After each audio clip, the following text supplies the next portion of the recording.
여러분, 성인 아이라는 말을 들어보셨습니까? 성인 아이는 몸은 어른인데 안에 정신적인 면이, 영혼의 면이 전혀 자라지를 못한 것입니다. 그래서 여성 여러분들 남편을 두고 그런 말 많이 하잖아요. 남자는 철들 때 되면 죽는다. 그래서 영원히 철들지 않는다. 그런 말 하지 않습니까? 그러니까 나이는 들었는데 자라지를 못한 것입니다. 근데 여러분들이 간혹 뉴스를 통해서 갑질하는 사람들 보지 않습니까? 도대체 정신세계가 어떻게 했길래 인성이 왜 저 정도일까? 그런 생각할 때가 많지 않습니까? 그러니까 정신연령, 그 다음에 이 가슴, 이런 그 인성의 부분이 전혀 자라지를 못하는 사람들이 많아요. 그래서 젊은 사람들은 그런 이야기를 합니다. 나는 늙어도 저렇게 안 늙어야지. 예, 그런 생각을 하죠. 여러분도 젊었을 때는 다 그렇게 생각했지 않습니까? 지금 젊은이들도 그렇게 생각할 거고. 나는 좀 더 교양 있게 늙어야지. 보통 통칭해서 좀 곱게 늙어야지. 그렇게 생각하는 사람들이 많이 있습니다. 이렇게 나이가 들면 저절로 자라는 게 당연한데 그러지 않는 경우가 많다고 말입니다. 항상 우리는 생각할 때마다 자라는 것이 육체만 자라는 게 아니구나. 정신도, 정서도, 영도, 영혼도 이렇게 자라야 되는 거구나 하는 생각을 가져야 됩니다. 그런데 시간이 지나면서 자라야 되는 것이 우리 한 개인만 있는 게 아니에요. 한국가도 그렇죠? 여러분, 우리나라가 옛날에 60년대를 한번 생각해 보면 얼마나 가난했습니까? 그런데 점점 이 사회가 바뀌면서 이 경제적으로 잘 살게 됐단 말이죠. 제가 어릴 때 일본의 그 모습을, 그러니까 그 시골이죠. 농촌 같은데 그 일본의 모습을 비춰주는 그런 뉴스 같은 데 보면 나오잖아요. 어릴 때 그걸 보면서 얼마나 부러웠는지 몰라요. 깔끔한 거야. 집도 깨끗하고. 뭐 배 같은 거 보면은 뭐 허름한 배가 아니야. 깔끔한 배들이에요. 야, 일본 잘 사는구나. 그런 생각을 했었거든요. 근데 지금 우리나라하고 비교해 보면요. 절대 뒤지지 않아요. 우리나라가. 간혹 일본에 지진 나고 이럴 때 비춰주지 않습니까? 그런 시골의 모습, 어촌의 모습을 보면서 우리나라하고 비교해 보면 절대 뒤지지 않아요. 그만큼 우리나라가 잘 살게 된 거예요. 자동차도 그렇잖아요. 옛날에 얼마나 디자인이 뭐 없었어요. 티코며 러망이며 이런 차들 보면은 영 디자인이 별로거든요. 근데 요즘 보세요. 디자인이 세계 어디에 내놔도 깜칠 정도로 자동차 디자인이 좋아요. 이 정도로 우리나라가 발전했습니다. 그러니까 시간이 지나면서 이렇게 발전한 거죠. 그런데 퇴보하는 것도 있다 이 말입니다. 나라가 발전하면서 도덕성도 더 발전해야 되고 이게 법적인 면도 더 발전해야 되고 또 단체나 아니면 한 사회나 아니면 국가도 민주주의가 더 발전해야 되거든요. 근데 그러지 못한 것도 있다 이 말이죠. 그러면 우리가 살고 있는 사회뿐만 아니라 교회도 그럴 수 있어요. 성도 한 명 한 명 아니면 교회도 그럴 수 있습니다. 물론 교회의 수준이 성도의 수준이고 성도의 수준이 교회의 수준이에요.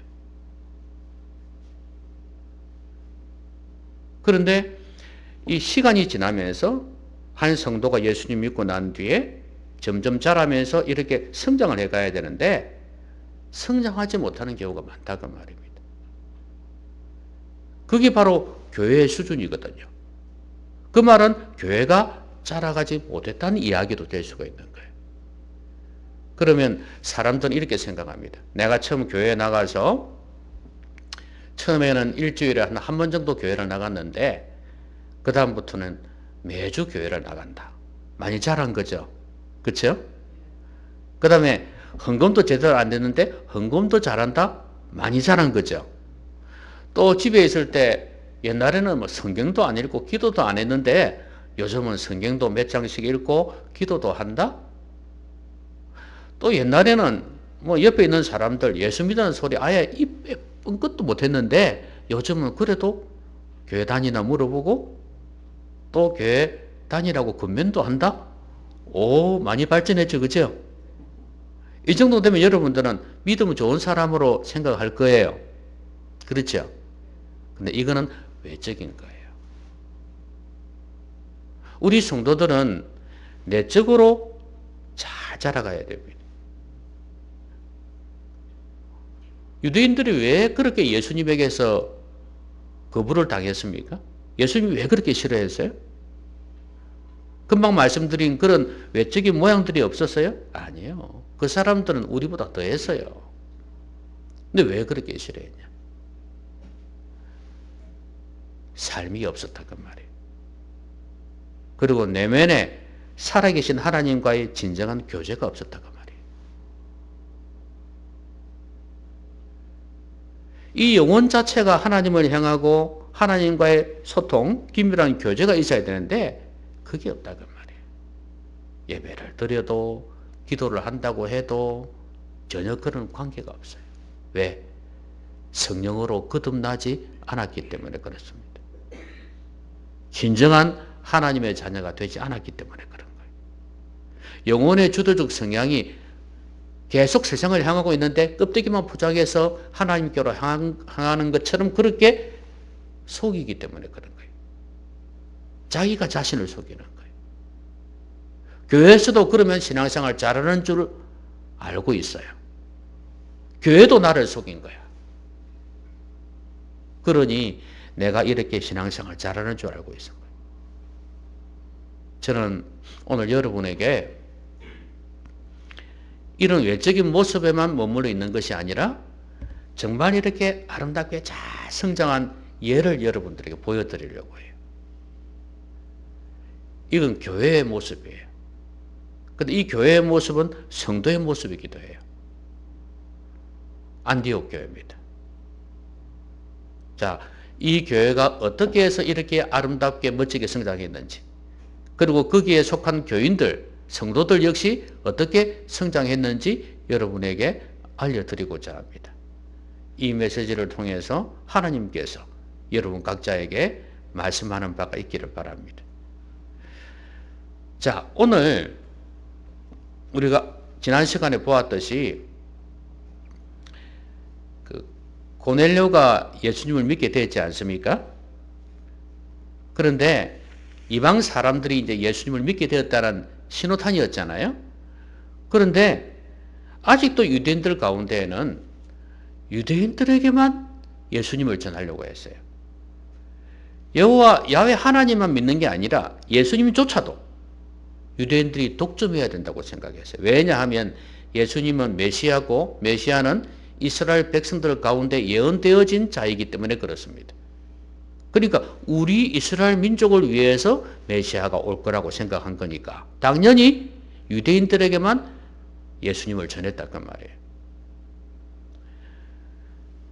그런데 앞에서 스데반이 복음 전하다가 핍박을 받아 죽었잖아요. 돌에 맞아 죽었잖아요. 그래서 핍박이 일어났어요. 그래서 많은 사람들이 흩어졌다 그랬지 않습니까? 그 흩어진 사람들이 거기에 가서도 유대인들에게만 복음을 전하는 거예요. 그런데 이 사람들 어디까지 가냐 하면 베니게 구부로 안디옥까지 갔어요. 근데 거기에 가서 역시 이 사람들이 유대인에게만 말씀을 전했어요. 여러분, 유대인이라고 해서 이방에 살지 않는 게 아닙니다. 유대 나라에만 사는 게 아니라 우리나라 사람이 지금 한국에만 사는 게 아니잖아요. 외국 곳곳에 흩어져 있는 것처럼 유대인들도 세계 곳곳에 흩어져 있었단 말이에요. 그래서 이 사람들은 다른 나라 가서도 유대인들 찾아가지고 그 사람들에게 예수님을 전하는 거예요. 너희들은 예수님 모르고 살지, 하나님만 믿고 살지, 우리가 알고 있는 그 메시아가 오셨다, 예수님이다 믿으라, 이렇게 된 거예요. 그런데 그 안디옥에서 어떤 사람들이 복음을 전하기 시작하냐 하면 구브로와 구레네 몇 사람이 그랬어요. 구브로는 금방 유대인들이 복음 전한 곳 아닙니까? 그럼 이 사람들이 안디옥에 왔어요. 예수님을 믿고 난 뒤에 이제 흥분이 된 거예요. 야, 이 좋은 예수님을 내만 믿을 수 없다. 그래서 다른 사람에게도 전해야 되겠다 해서 안디옥까지 왔어요. 근데 안디옥에 왔는데도 여전히 유대인들은 유대인들에게만 복음을 전하는 거예요. 그런데 여기 구브로와 구레네 몇 사람이 안디옥에 와가지고 예수님을 전한 거예요. 그래서 이 사람들은 유대교로 개종했는지 아니면 유대인이 이쪽으로 이사를 갔는지는 모르겠지만 어쨌거나 이 사람들이 예수님을 믿는 사람들이에요. 그래서 이 사람들이 안디옥 사람들에게도 이방인들에게도 복음을 전해야 되겠다고 마음을 먹은 거예요. 주 예수를 전파하니 주의 손이 그들과 함께 하심에 수많은 사람들이 믿고 주께 돌아오더라 그랬어요. 큰일 날 뻔했다, 그죠? 복음 안 전했으면 어떻게 했겠어요? 이 많은 사람들이 돌아오지 못했을 거 아니겠습니까? 참 이 사람들은 복받은 사람들이에요. 왜냐하면 이방 사람들인데 예수 믿는 유대인들이 복음을 전해주지 않으니. 그래도 참 감사하게도 다행히도 이 몇 사람이 구브로와 구레네 몇 사람이 와서 예수님을 전파해 주어가지고 이렇게 구원을 받을 수 있었습니다. 여러분, 우리가 제일 먼저 기억해야 될 것은 뭐냐 하면 내가 구원받은 것이 참 귀한 일이구나, 감사한 일이구나 하는 거예요. 우리가 신앙이 자라기 전에 항상 우리가 기억해야 될 것은 뭐냐면 내가 어떻게 구원받았는가를 항상 생각해야 돼요. 여러분, 한 영혼의 중요성을 생물학적으로는 어떻게 표현을 합니까? 너는 참 귀한 존재야, 너 함부로 자살하면 안 돼, 그런 말 하잖아요. 그걸 강조할 때, 이 아이를 설득시키고자 할 때, 이 사람을 설득시키고자 할 때 가장 많이 하는 말이 뭐예요? 물론 다른 표현으로 할 수 있지만 생물학적으로 한번 표현해 보세요. 어떻게 이야기할 수 있어요? 너는 진짜 귀한 존재야. 성교육할 때 하잖아요. 엄청 많은 정자 중에서, 그죠? 엄청 많은 정자 중에서 그 한 마리가 들어가서 난자를 만나서 너가 만들어진 거란다. 이 엄청난 경쟁을 뚫고, 그래서 너는 이렇게 구원받은 거란다. 그런 이야기를 하잖아요.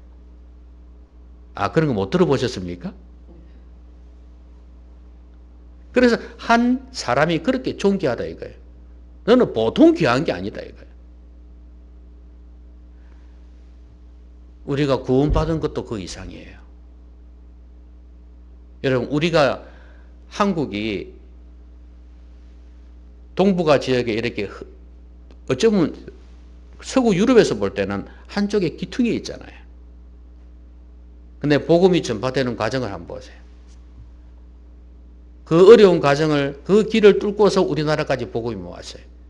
근데 우리나라에 복음이 올 때 어땠나요? 흥선대원군을 비롯해서 얼마나 핍박이 심했습니까? 천주교 기독교 얼마나 핍박을 했어요. 많이 죽었습니다.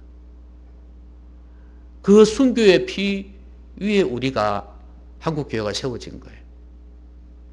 또 그것만 있었으면 일제시대 때 얼마나 핍박이 심했어요. 6.25 때는 어땠습니까? 공산당이 가장 싫어하는 게 기독교입니다. 왜냐하면 자기가 신이 돼야 되니까. 독재하는 사람들이 신이 돼야 되니까. 시진핑이며 푸틴이며 김정은이며 그 사람들 절대 하나님 믿지 못합니다. 죄도 죄지만 자기가 신이 되어야 되니까. 제일 싫어하는 거죠. 그러니까 6.25 때도 총칼 들고 다니면서 가장 먼저 죽인 사람이 누군 줄 압니까? 기독교인들이에요. 교회 불태우고.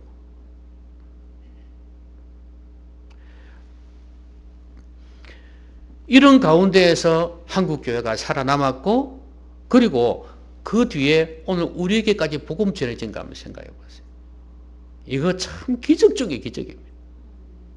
여러분 전도해 보면 알잖아요. 전도가 얼마나 힘든지 알잖아요.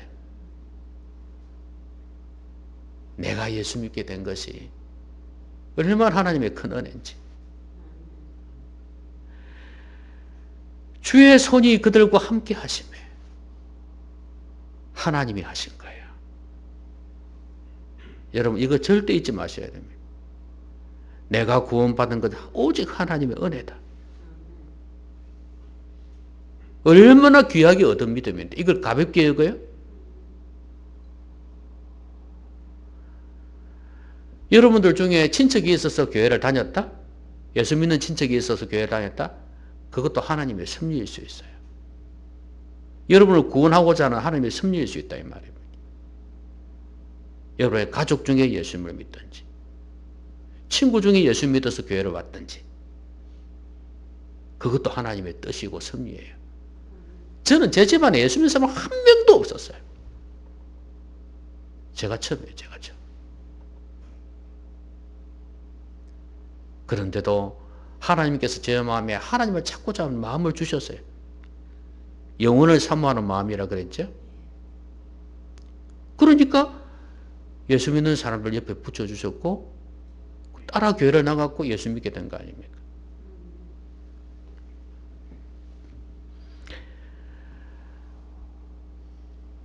이 선민의식을 가진 유대인들이요. 어쩌면 복음을 전하는데 방해꾼이었잖아요. 그렇죠? 근데 오늘 우리도 참 전도 안 하는 예수 믿는 사람들 많고 그리고 사람들 차별해 가면서 복음 전하는 사람 많고 그런 가운데에서도 그렇게 차별 많고 잘못된 가치관 많은 한국교회 그런 문화 속에서도 내가 믿어지게 된 거. 이거 정말 감사한 일 아닙니까? 지금 제가 말하는 거는 예수님을 진정으로 믿고 거듭난 걸 이야기하는 거예요. 이건 하나님이 아니면, 하나님의 은혜 아니면 어떻게 설명할 길이 없어요.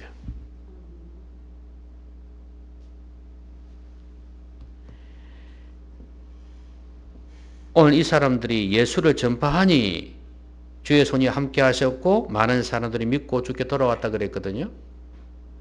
그러니까 복음을 듣는 것, 복음을 듣고 예수님을 믿는 것, 이게 얼마나 큰 은혜인지. 여러분 우리가 사는 이 세상, 특히 경상남북도, 전라남북도, 이 남쪽 지방, 이쪽 지역은 더더구나 반기독교 세계관이 많습니다. 이런 가운데에서 복음을 듣게 되고 예수 믿는다는 거 큰 은혜입니다. 여러분 이거 한시도 잊지 말고 내가 어떻게 구원받았는가를 항상 생각하면서 살아가시기를 바랍니다.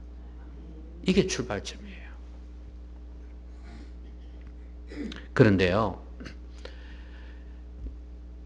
이런 안디옥 교인들이 이 교회가 어떻게 해서 성장하는지 한번 보십시다. 여러분 안디옥 교회는 보통 우리 기독교계에서요 선교하는 교회로 알려져 있습니다. 선교하는 교회. 바울과 바나바를 파송하는 교회이기도 하고요. 그래서 이 선교학에서는 이 교회를 가장 선교 중심적인 교회로 보고 있어요. 그리고 아주 건강한 교회 중에 하나로 보고 있습니다. 그럼 왜 이렇게 됐을까요? 오늘 이렇게 처음 예수님 믿고 믿는 사람 돌아왔잖아요. 그거로 끝이 아니다 그 말입니다. 여러분이 어떻게 구원받았는지를 알고 감사하고 은혜에 감사하고 그렇게 살아야 되는데, 근데 그것만으로는 안 된다 그 말이에요. 그 다음에 필요한 것이 교육이었어요. 양육과 훈련이었다 그 말입니다. 이제는 자라가야 돼요. 자, 이 교회가 왜 그렇게 좋은 교회가 되었냐 하면, 바나바가 이 안디옥에 왔습니다. 예루살렘 교회에서 왔죠. 여러분 알다시피 바나바는 모든 사람에게 칭찬받는 사람이었어요. 오늘도 여기 뭐라 그랬습니까? 착한 사람이요 성령과 믿음이 충만한 사람이라. 이에 큰 무리가 주께 더하여지더라 그랬어요. 아까 주께 많은 사람이 믿고 돌아왔다 그랬잖아요. 근데 바나바가 오고 난 뒤에 또 더 많은 사람이 돌아왔다 그랬어요. 여러분 착한 사람, 성령과 믿음이 충만한 사람, 어떤 연관성이 있을까요? 여러분 보통 착하다 하면은 영적인 개념보다도 인성의 면이 좀 강하잖아요. 도덕적이고 그렇죠? 그래서 이걸 이제 해석을 할 때 이렇게 많이 해석을 해요. 그 착한 사람이라는 것은 자연적인 거. 그러니까 자연적인 성품. 그리고 성령과 믿음이 충만했다는 것은 영적인 성품으로 이렇게 이야기를 많이 해요. 그러니까 그 영적인 면에서의 인격, 자연적인 면에서의 인격 둘 다 갖춘 사람이다. 근데 이제 이 자연적인 인격은 두 가지가 있잖아요. 선천적인 게 있고 후천적인 게 있잖아요. 여러분 그 아이들도 보면 제가 요즘 그 유튜브를 보면은 어떤 걸 보냐면 아이들 옹알이 하는 거 있잖아요. 그걸 보면 참 재밌거든요. 죄송합니다. 아이들 옹알이 하는 거 보면은 그걸 다 그 쇼트로 올려놔요. 이렇게. 그거 보면 재밌어요. 근데 이 아이들도 보면 성격이 가지가지예요. 조금 큰 애들도 보면 그렇고, 아, 그 기질이라는 것이 날 때부터 나는 거구나, 생기는구나 하는 걸 알 수가 있어요. 어떤 놈은 순한 놈이 있고요. 어떤 놈은 좀 독한 놈이 있어요. 성질을 꽉 부리는 놈이 있고요. 지 성질대로 안 되면 막 이렇게 하는 애가 있고, 어떤 놈은 순한 애가 있고, 삐쭉삐쭉 울고 그런 애들도 있고 그래요. 아, 기질이라는 것이 선천적으로 생기는 것도 있구나 하는 거 알 수가 있어요.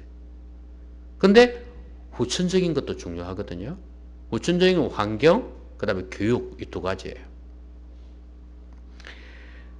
그래서 자연 인격이 형성되거든요. 근데 바나바는 어쨌든 간에 이 자연적인 인격이 착하다는 거예요.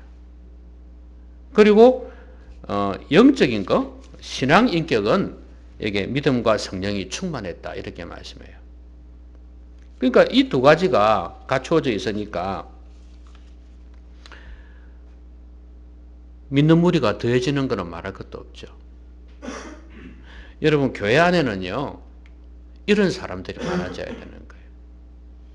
아이고 저는요 뭐 집안도 그렇고 자라는 환경도 그렇고 뭐 교육도 뭐 이렇게 뭐 공부만 했지 뭐 이런 도덕적이고 이런 좋은 교육들 생활 습관이나 이런 태도나 이런 거 예절 이런 거 배운 적이 없는데요. 어떡하겠습니까? 근데 그게 쉽게 사라지지는 않는다 그래요. 나쁜 버릇이. 근데 다행히도 영적인 은혜는 하나님께서 우리에게 쉽게 주실 수 있는 거예요.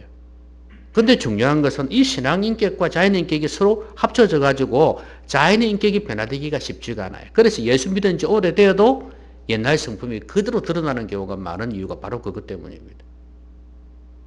그래도 우리에게 소망이 있는 것은 성령께서 우리 가운데 지속적으로 임하시면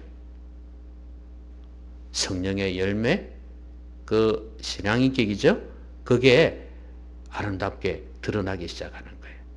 그러면 자연 인격도 이 성령의 열매로 인해서 점점 바뀌어지겠죠. 그런데 여러분 교회 안에는 이런 사람들이 많아져야 되는 거예요. 그래야 죽기에 더하여 지더라가 되는 거예요. 내가 처음 교회 갔는데 쌀쌀 맞고 말이지. 나를 봐도 인사도 안 하고 말이지. 그러면 교회 가고 싶겠어요? 교회가 사랑이 풍성한 교회가 돼야지. 여기에 영원히 잠들고 싶어라. 이 교회 품에 안겨서 영원히 잠들고 싶어라. 이렇게 되지 않겠습니까? 그러니까 교회는 전도가 되려면 사랑이 풍성한 이런 신앙인격, 자연인격이 조화가 된 바나바 같은 사람들이 많아져야 된다 그 말이에요. 자, 그런데 바나바는 이 성도들을 보면서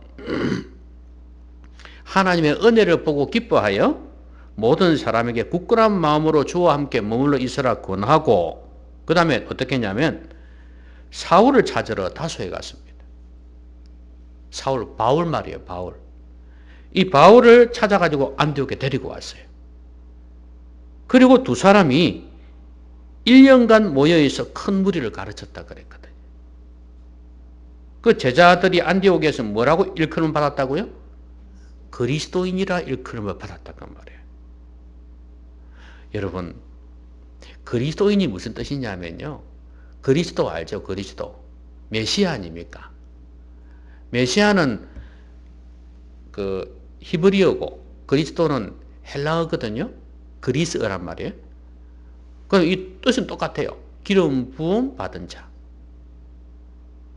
그러면 예수님이 기름 부음 받은, 옛날에 기름 부음 받는 사람이 왕, 제사장, 선지자 있었지 않습니까? 그래서 그걸 예표하는 거다 이 말이죠. 그 그림자의 본체다 이 말이에요. 그래서 이제 그리스도인이라 하면 무슨 말이냐면 그리스도가 예수님이니까 예수님을 닮은 사람,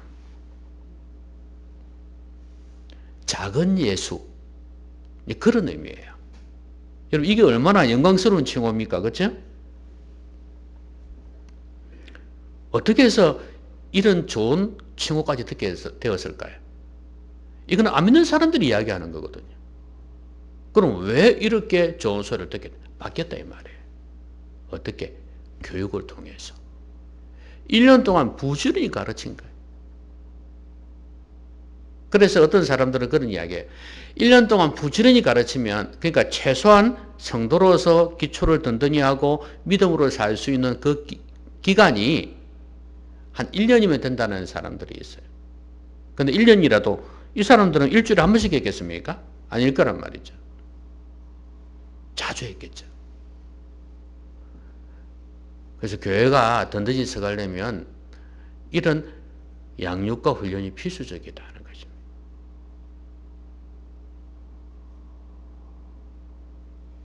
옛날에 제가 개척하기 전에 얼마나 열심히 했는지 아는 사람은 여기 몇 사람이 있나요?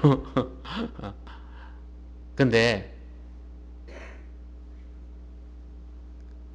어쩔 수 없이 따라하면 안 돼요.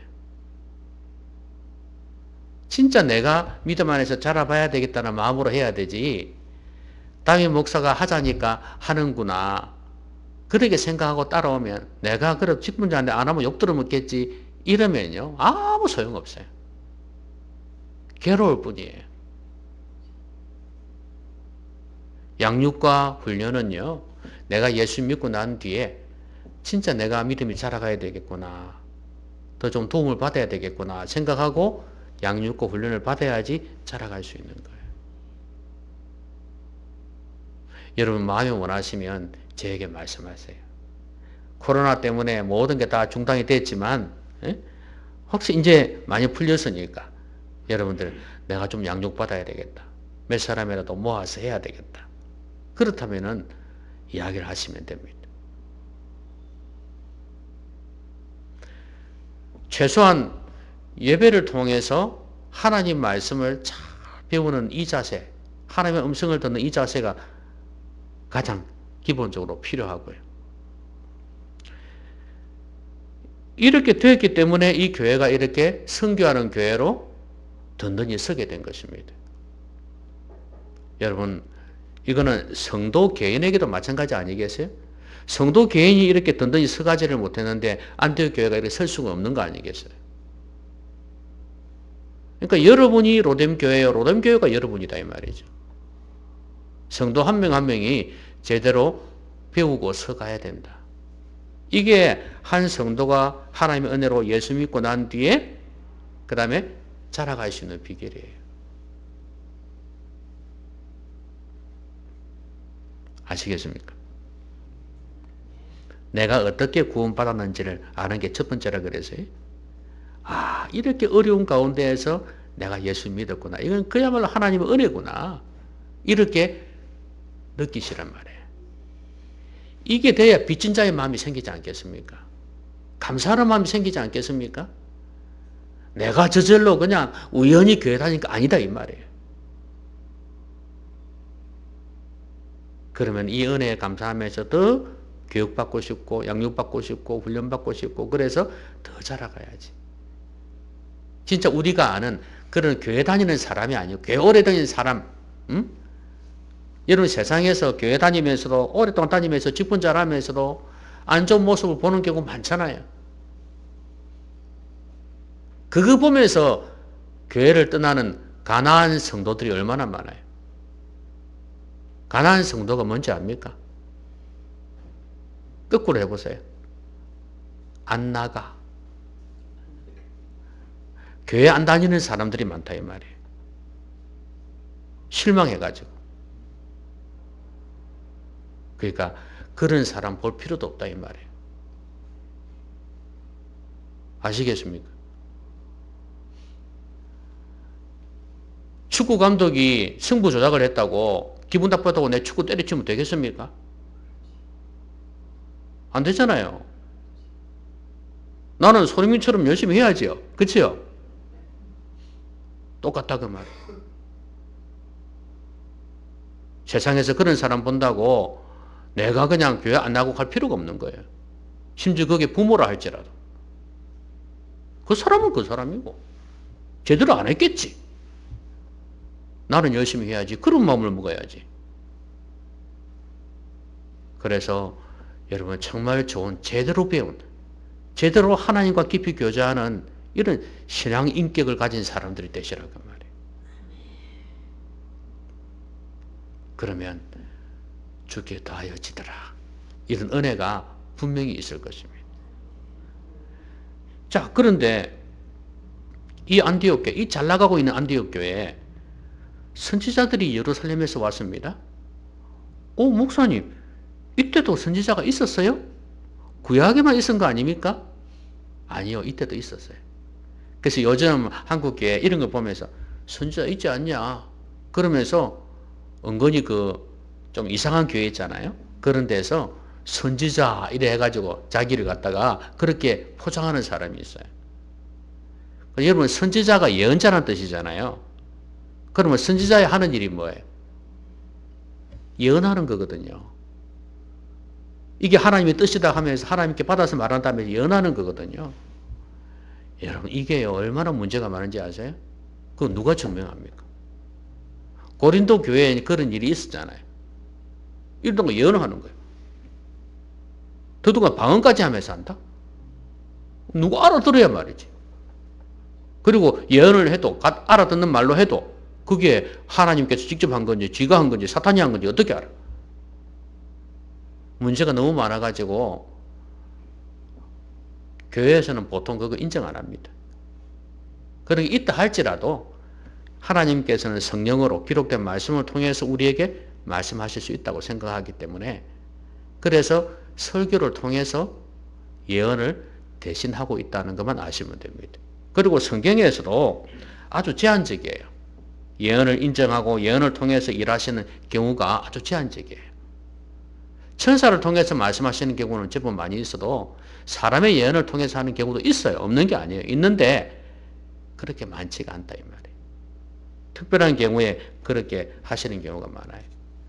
그 예언이 지금도 없다고 말할 수는 없어요. 있어요. 그런데 그렇게 중요하지는 않다. 하나님의 뜻이 예언만 통해서 전달되는 게 아니거든요. 아까 이야기했듯이 너무 문제가 많기 때문에 하나님 말씀을 통해서 하나님의 뜻을 알고 또 말씀 충만해지면요. 이렇게 미래를 내다볼 수 있는 영적인 감각도 생깁니다. 사람을 분별하는 투시력도 어느 정도 생겨요. 그렇기 때문에 너무 이상한 그런데 마음 신경 쓰지 마시기 바랍니다. 하나님 말씀에 신경을 쓰시라. 자, 그런데 이 선지자들이 와가지고 앞으로 천하에 큰 흉년이 들리라 이렇게 말했네요. 예언을 했어요. 근데 아니나 다를까 바로 그렇게 되어버린 거예요. 그런데 유대 땅에 특별히 그런 게 많았던가 봐요. 안디옥은 유대에서 좀 떨어져 있었거든요. 그래서 이 안디옥 교회 교인들이 돈을 모아가지고 부조를 보냈습니다. 유대에 사는 형제들에게, 예수님을 믿는 형제들에게 부조를 보낸 거예요. 여러분 이거 보면서 뭘 느낍니까? 야, 이 사람들 대단하다는 생각 안 듭니까? 이 사람들은 진짜 예수님 모르는 사람들인데 복음을 들었습니다. 그리고 이제는 어려운 사람들을 도와주는 교회로 바뀌었어요. 여러분, 영적인 은혜를 받았는데 육적인 것까지 주었습니다. 그럼 영적인 거 안 줬냐? 줬어요. 아까 제가 말씀드렸잖아요. 선교하는 교회, 대표적인 교회라고. 안디옥 교회는 선교 센터가 되어버렸어요. 그래서 복음을 곳곳에 전했습니다. 그리고 어려운 사람들에게 물질을 흘려보냈어요. 이 안디옥이란 곳이요, 아주 가난한 지역이 아니에요. 지역이 아주 좋습니다. 우리 부산처럼. 그래서 많은 무역 거래가 있는 그런 곳입니다. 그래서 이곳에는 성도들이 진짜 이렇게 십시일반 모아서 흘려보낸 거죠. 성숙한 교회가 되었습니다. 여러분, 주는 사람이 성숙한 자예요. 받기만 하면 성숙하지 못했어요. 여러분, 어린 아이들 어떻던가요? 간혹 여러분들 장난친다고 사탕 한 개 들고 있으면, 제가 어릴 때 우리 애들한테 많이 그랬거든요. 맛있는 과자 들고 있잖아. 그럼 아빠 입을 딱 벌리고 이러면 넣어주거든요. 근데 처음에 잘 안 넣어주려고 그러죠. 처음에는 딱 고민하거든요. 이거 줄까 말까 하다가 이제 딱 생각해보거든요. 줘야지 좋겠다 싶을 생각이 들겠죠. 그래서 입에 딱 넣어준단 말이죠. 그러면 엉덩이 두드려주면서 아이고 예뻐라 이러잖아요. 왜냐하면 애들은 보통 안 주려고 한단 말이죠. 주는 모습이 기특한 거죠. 할아버지 할머니도 그렇지 않습니까? 그렇죠. 그러니까 주지 않고 내가 움켜쥐려고 하는 게 어린아이의 특징이고 주려고 하는 게 어른의 특징이에요. 그런데 어른들이 움켜잡으려고만 해서 되겠습니까? 베푸는 자가 돼야지. 여러분, 성도는요, 자라가면서 항상 드리는 자가 돼야 돼요. 베푸는 자가 돼야 돼요. 움켜잡는 게 절대 좋은 거 아니에요. 여러분, 인생 살아보니까 안 그랬습니까? 욕심 부린다고 해서 절대 좋은 게 아니더라 이거지. 많이 가진다고 해서 절대 좋은 게 아니더라 이거예요. 흘려보내고 나누고 심지어 버리기까지 하는 그런 가운데서 심플한 단순한 삶이 정말 내 영혼에 좋더라. 이 사람과의 관계도 마찬가지고. 많이 알고 있다 해서 절대 좋은 거 아니더라고요. 결혼식 때 손님들 많이 오잖아요. 그 결코 좋은 것도 아니더라고요. 좋은 줄 알았는데. 그러니까 그런 것 때문에 너무 마음 쓰지 마세요. 흘려보내는, 또 하나님께 잘 드리기도 하는, 나눌 줄 알고 베풀 줄 아는 그런 성도들이 되십시오. 그러면 여러분을 통해서 또 믿는 사람이 더해질 줄 누가 알겠습니까? 우리 교회도 더 빨리 자라서 흘려보내고 베풀고 나눌 줄 아는 그런 교회가 되었으면 좋겠습니다. 저는 지금이라도 어려운 사람들을 위해서 우리가 어떻게 좀 이렇게 계절을 한 골자씩 하자 이래 하고 싶어도 그냥 어려운 성도들이라서 내가 그렇게 하지를 못합니다. 빨리 교회가 든든히 있어서 그런 일들을 교회 이름으로도 감당할 수 있었으면 참 좋겠다는 생각을 하게 됩니다. 이게 이제 성장 과정이에요. 보셨죠? 이 안디옥 교회가 어떻게 자라가는지 봤죠? 이거는 안디옥 교회 성도 개인도 그렇게 했다는 말이에요. 그들이 모여서 교회가 된 거니까. 오늘 우리도 이렇게 자라가야 됩니다. 내가 어떻게 구원받았는가? 이걸 알아야 돼. 내가 구원받은 게 얼마나 귀한 건지 알아야 돼. 하나님을 알 수 있다? 하나님의 자녀가 된다? 이 놀라운 특권. 이건 아무나 가질 수 없는 거예요. 전도해봐도 쉽게 믿지 못합니다. 여러분 중에는 나도 그런데 그럴 수 있을 거예요. 왜냐하면 믿어지는 게 하나님 은혜이기 때문에. 물론 내가 마음을 열면 하나님 은혜 주십니다만 내가 마음을 안 여니까. 그것도 결국은 하나님이 허락하지 않는 거 아니에요. 그리고 잘 자라가야 돼요. 양육을 받고 훈련을 받으면서.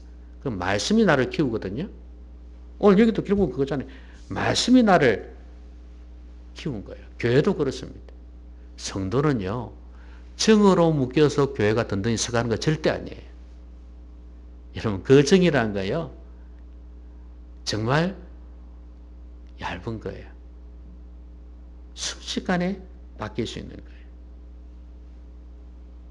정이 아니라 뭐예요? 말씀으로 성도들은 묶여야 돼요. 여러분, 부모와 자식 간의 관계, 핏줄의 관계라 해서 끈끈하다 그러잖아요. 그렇죠? 무엇 때문에 그래요? 해산의 수고가 있어서 그래요. 말씀으로 너희를 낳았단 말이 있죠. 그죠? 말씀으로서 새로워지는 성도들이 있을 때, 그때 교회가 서로서로 끈끈하게 묶이면서 든든히 서갈 수 있어요. 이거 잊지 마십시오.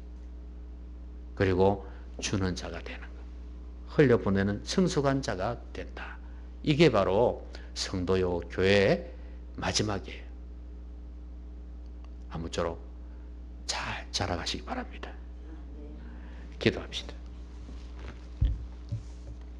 오늘 말씀 생각하면서 같이 한번 기도하겠습니다.